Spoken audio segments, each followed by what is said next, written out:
It is an association which covers over 1,000 winemaking sites, and this is the first time, well, it's not the first time that you have come here, but it's the first time that we have a comparative study analysing the residual contamination of 18 traditional wines and organic wines in 9 countries, 5 from the EU, and then the other countries include Switzerland and Australia. So we're looking at the traditional wines and the organic wines and making a comparison. And we're trying to see, out of 148 molecules, how many you can find in these wines. And 28 residues have been detected in those 18 wines that were analysed. And there were 8 in particular which have been mentioned in Zerlini's work on pesticides in wine. And this is something that you find in traditional wines and also sometimes in organic wine. So it's very interesting. We've done this because you know that in the glyphosate case we didn't have access to the 74 studies that had been carried out by Monsanto. And there were 4 green deputies. It wasn't just the socialists, but we had 4 green members who appealed to the Court of Justice in line with the Darhus Convention and legislation, and they were saying that in line with current studies and access requirements, we should be given access to those studies. And so we were carrying out this study.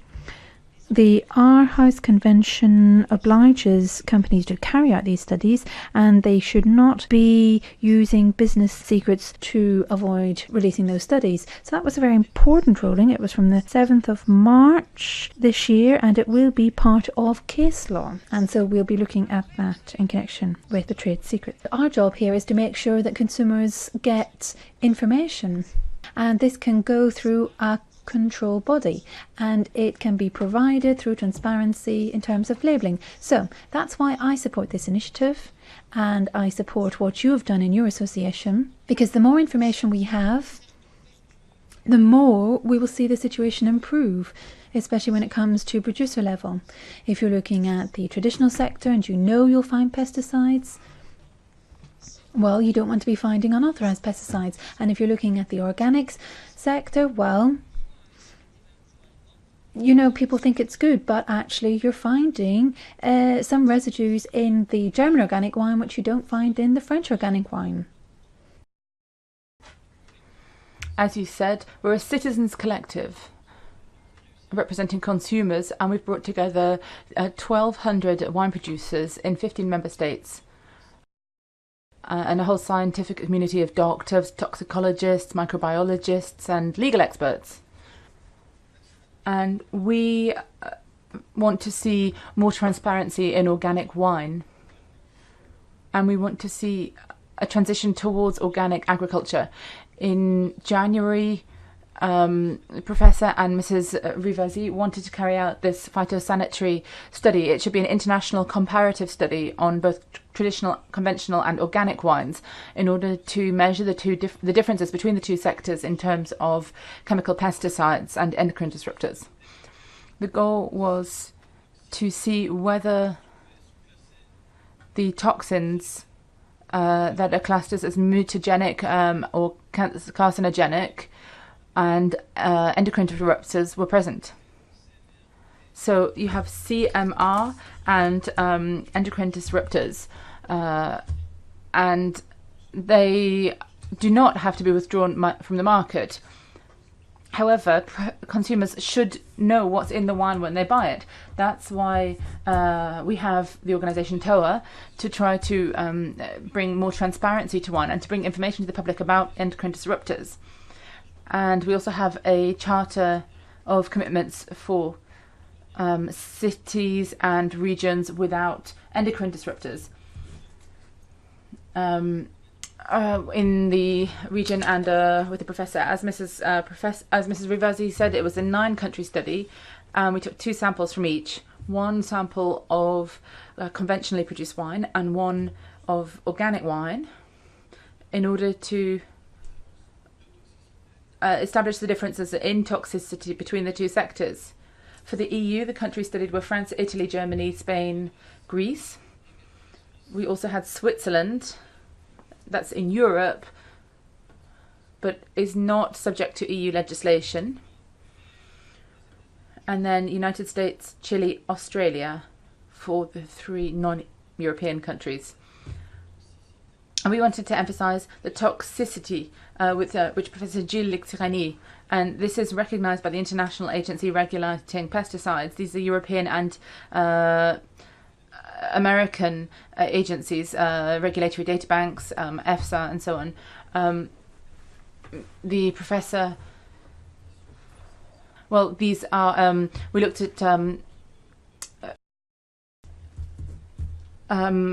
internationally recognized molecules, and the amount could be up to 1,000 times in the active molecule. We looked at, for example, arsenic, which is banned in the European Union, has been for 35 years or so, and that's 1,000 times more powerful than the active glyphosate molecules. And we just did that to try to level out the differences in toxicity between the recognized pesticides. But we also know that these are deemed to be inert and are confidential for the companies, the farms producing wines, and so they don't communicate their analyses. What are these molecules doing on the market? They're all authorized, even though they are classified as CMR and or endocrine disruptors. But the Commission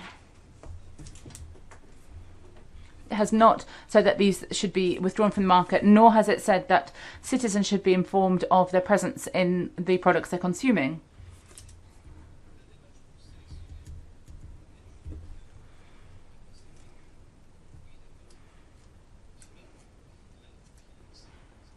If the consumer wants to try to avoid these kind of products, molecules, then they have to have access to information telling them where they are. At the moment, it's impossible to evaluate how safe wine is.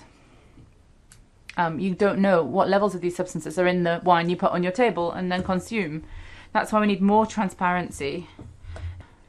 We had Patricia Ventilini, Luc Anglas and Jean-François Honnet, and they've said that these molecules do have an impact on endocrine disrupting and CMR. They have to be looked at as a whole, not individually, and this is a cocktail effect that we have to take into account. The toxic impact shouldn't be forgotten, and it means that we have to take all of these parameters into account. So this study shows that conventional wines are, of course, affected by the issues of CMR and endocrine disruptors, but that chemical pesticides do exist in German, Swiss and American organic wines. So it shows that the line between the organic and conventional production can be somewhat blurred.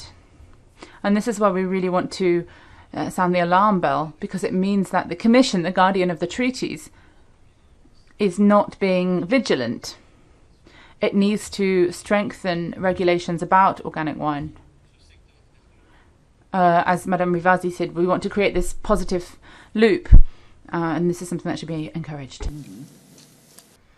As you said, we're a citizens collective representing consumers, and we've brought together 1,200 wine producers in 15 member states and a whole scientific community of doctors, toxicologists, microbiologists and legal experts. And we want to see more transparency in organic wine, and we want to see a transition towards organic agriculture.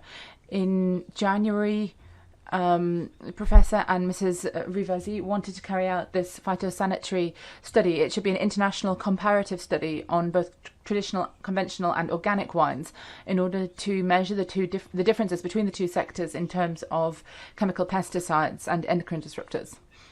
The goal was to see whether the toxins that are classed as mutagenic or carcinogenic and endocrine disruptors were present.